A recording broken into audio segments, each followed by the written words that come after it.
morning on the island of Sodor. Thomas the Tank Engine's blue paint sparkled in the sunshine as he puffed happily along his branch line with Annie and Clarabelle. He was feeling very pleased with himself.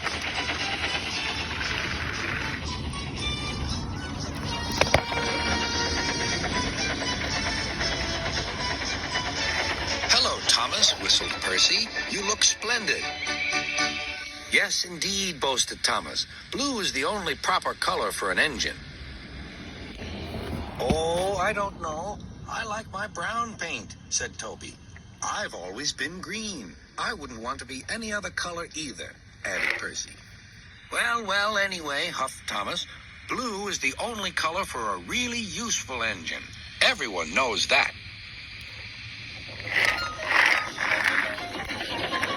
Percy said no more.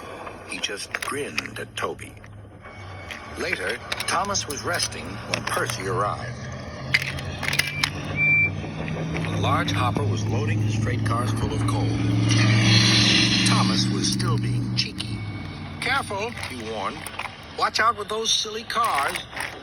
Go on," muttered the cars. "And by the way," went on Thomas, "those buffers don't look very safe to me." The last load poured down. "Help, help," cried Thomas. "Get me out." Percy was worried, but he couldn't help laughing.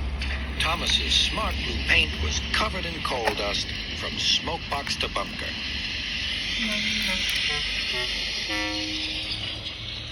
"Ha ha!" chuckled Percy.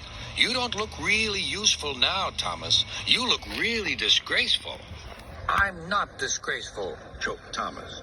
"You did that on purpose. Get me out."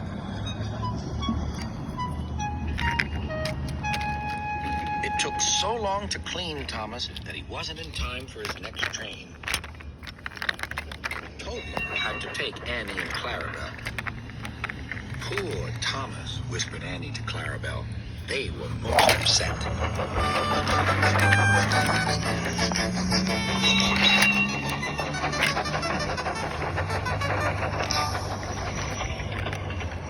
Thomas was grumpy in the shed that night. Toby thought it a great joke, but Percy was cross with Thomas for thinking he had made his paint dirty on purpose. Fancy a really useful blue engine like Thomas becoming a disgrace to Sir Topham Hatt's Railway. Next day, Thomas was feeling more cheerful as he watched Percy bring his cars from the junction. The cars were heavy and Percy was tired.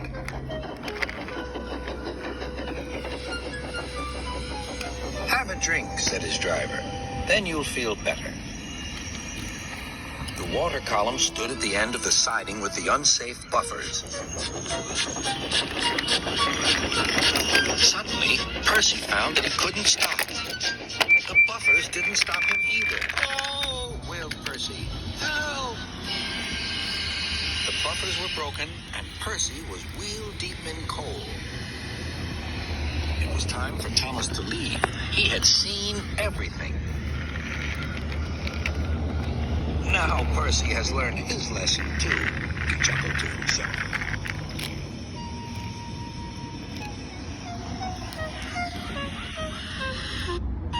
"Oh, Percy has learned his lesson, too," he chuckled to himself.